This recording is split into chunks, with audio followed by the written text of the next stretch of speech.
चलिए पढ़िए, आप लोग पढ़िए। एक ऊर्ध्वाधर दीवार की लंबाई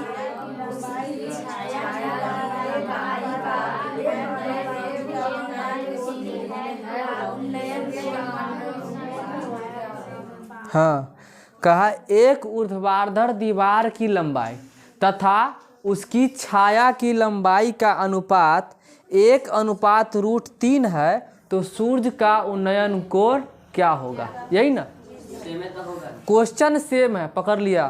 क्वेश्चन सेम है, वहाँ था छड़, यहाँ है दीवार, है कि नहीं? चलिए देखिए, हम लोग इसी तरह से बनाएंगे। सबसे पहले दीवार बनाएंगे, एक सीधी रेखा है ना, जिसको हम जो उदग्र रेखा वर्टिकल लाइन, उसको हम दीवार से निरूपित करेंगे, है ना। और सूर्य अगर यहाँ पर होगा, सूर्य तो छाया यहाँ बनेगा। अगर सूर्य यहाँ होगा तो छाया इधर बनेगा। चलिए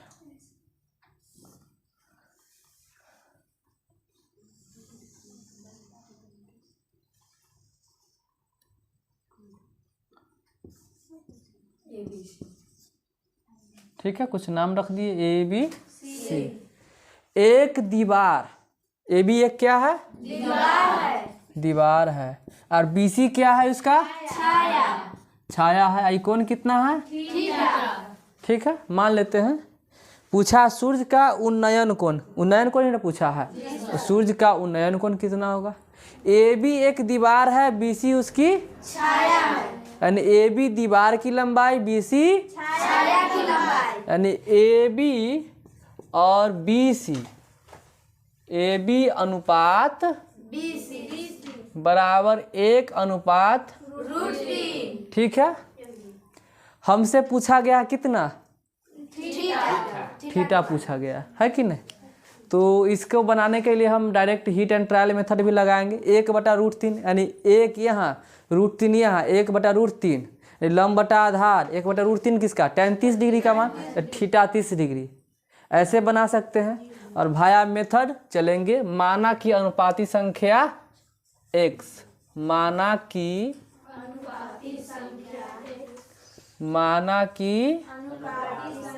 अनुपाती संख्या बराबर x, क्या हो जाएगा?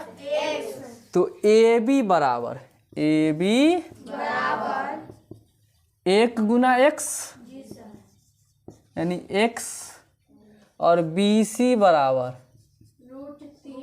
√3 गुना बराबर √3x। ए बी सीधा खड़ा है ना, बी सी लेटा हुआ यानी छाया है। और आधार कौन होगा? जिस साइड पर, जिस भुजा पर 90 डिग्री और थीटा टिका होता है उसको कहते हैं हम आधार। तो बी सी क्या बन जाएगा? आधार बन जाएगा। ए बी क्या बन जाएगा? लंब बन जाएगा ना। तो tan थीटा बराबर tan थीटा लंब बटे आधार। लंब कितना? ए बी, आधार बी सी, tan थीटा बराबर। ठीक है, ए बी कितना है?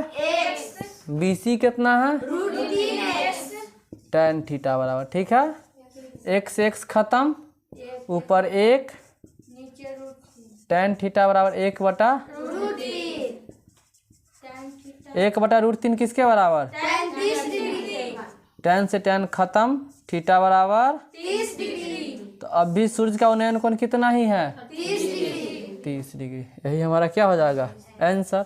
इसलिए लिखेंगे सूर्य का उन्नयन कोण कह सकते हैं, इसलिए सूर्य का उन्नयन कोण उ आधा न पूरा न य आन नयन कोण कितना हो जाएगा? 30 डिग्री। ठीक है, चलिए अब हम लोग देखेंगे क्वेश्चन नंबर 3। ठीक है।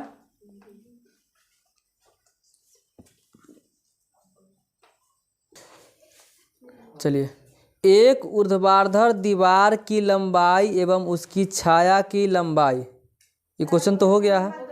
तीसरा नंबर क्वेश्चन, जमीन पर स्थित किसी बिंदु से ए और बी से मीनार का उन्नयन कोण एक दूसरे के पूरक है तो मीनार की ऊंचाई होगी। जमीन पर स्थित किसी बिंदु से ए और बी से मीनार का उन्नयन कोण एक दूसरे के पूरक है तो मीनार की ऊंचाई क्या होगी। ठीक है, क्वेश्चन है, समझिए। जमीन है कि नहीं, इसी जमीन पर मीनार खड़ा है, खड़ा कर दिए मीनार को। अब जमीन पर स्थित बिंदु ए और बी, एक बिंदु जो है यहाँ है और एक बिंदु है कि नहीं, तो क्या करते हैं सर, देखिए ये बिंदु ए, ये बिंदु बी, लेकिन ऐसे नहीं, इस बिंदु से, है ना, मान लीजिए इस बिंदु का नाम कुछ रख देते हैं, रख दे सी, और इसको हम मिलाते हैं यहाँ से मीनार में। ठीक, इस बिंदु से भी हम मिला देते, जमीन पर दो गो बिंदु है, दो गो बिंदु से मीनार को अथी के शीर्ष को देखा जा रहा है, नहीं कि दो गो बिंदु से उन्नयन कोण बन रहा है। इसका कुछ नाम रख देते हैं, ए बी सी, इस बिंदु का नाम रख देते हैं डी। अब देखिए बिंदु सी से बी की दूरी है ना, बिंदु सी से बी की दूरी कितना है, ए, कितना है ए, ठीक है। बिंदु सी से ए की बी की दूरी ए, और बिंदु डी से बिंदु बी की दूरी, यानी कि बिंदु सी से मीनार की दूरी है ए और बिंदु डी से मीनार की दूरी है बी। ठीक, यहाँ तो कोई दिक्कत नहीं। बिंदु सी से मीनार की दूरी ए और बिंदु डी से मीनार की दूरी बी। तो हमसे पूछा गया है कि मीनार की ऊंचाई कितना है, और यहाँ जो कोण बना है ना, बिंदु सी और बिंदु डी पर एक दूसरे के पूरक है। पूरक मतलब अगर ई थीटा तो डी कितना हो जाएगा, 90 माइनस थीटा। ठीक है, और मान लेते हैं कि मीनार की ऊंचाई कितना है, एच, मीनार की ऊंचाई कितना, मान लिया कि मीनार की ऊंचाई एच। ठीक है, अब देखिए त्रिभुज ए बी सी, हाँ तो लिखेंगे त्रिभुज ए बी सी में, साथ साथ लिखते चलिएगा, त्रिभुज ए बी सी में कोण सी थीटा है और सी से बी की दूरी कितना, ए, और ए बी की दूरी एच है ना, यानी सी बी कोण सी जो है थीटा और सी से बी यानी बी सी बराबर ए और ए बी बराबर एच। ठीक है, तो हमसे पूछा गया है tan थीटा, क्या tan थीटा।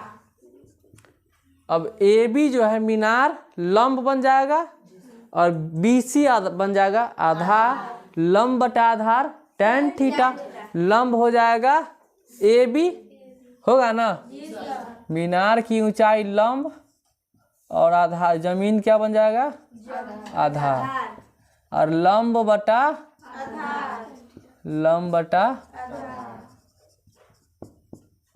ए बी लंब जो कि कितना है एच, आधार बी सी आधार जो कि कितना है थीटा। ठीक है, समीकरण 1। हमको एच निकालना है, मीनार की ऊंचाई निकालना है कि नहीं, मीनार की ऊंचाई। ठीक है, समीकरण 1 हो गया। यानी कौन से त्रिभुज में देखें? त्रिभुज ए बी सी। अब एक और त्रिभुज बन रहा है ए बी डी में।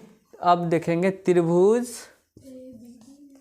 ए बी डी में, त्रिभुज ए बी डी में, त्रिभुज ए बी डी में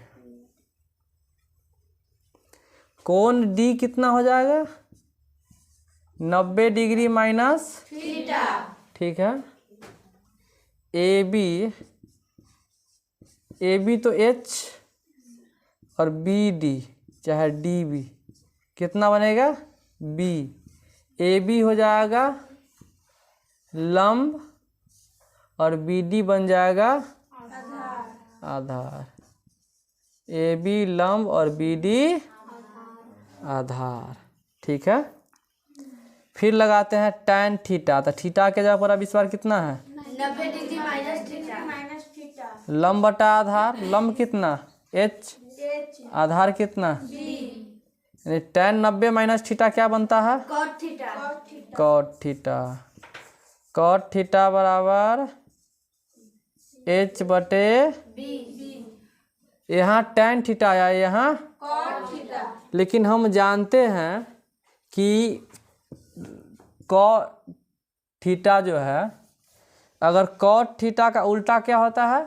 tan थीटा। यानी 1 बटा cot थीटा बनता है tan थीटा।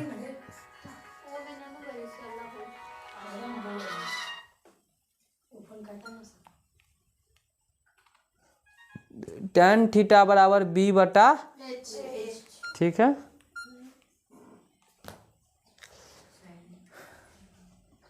इसको बना दिए समीकरण 1 तथा समीकरण 2। तो हम लिखेंगे समीकरण 1 तथा समीकरण 2 से। समीकरण 1 है tan थीटा बराबर h बटा a। tan थीटा बराबर बटा a। और समीकरण b कितना है? 2 कितना है? tan थीटा बराबर b बटा, tan थीटा बराबर b बटा। अब from the principle of homogeneity, समाद्यता के सिद्धांत से, जब दो समीकरण के LHS बराबर तो RHS भी बराबर, यानी h बाई a बराबर किसके होंगे? b बटा h के। तो h से h में गुना हो जाएगा h स्क्वायर, a में b से गुना करेंगे तो a Guna b, a b। अगर स्क्वायर हटेगा तो अंदर रूट कितना आ जाएगा? a b। यही तो हमारे क्या है? मीनार की रूट अंडर a b। ठीक है।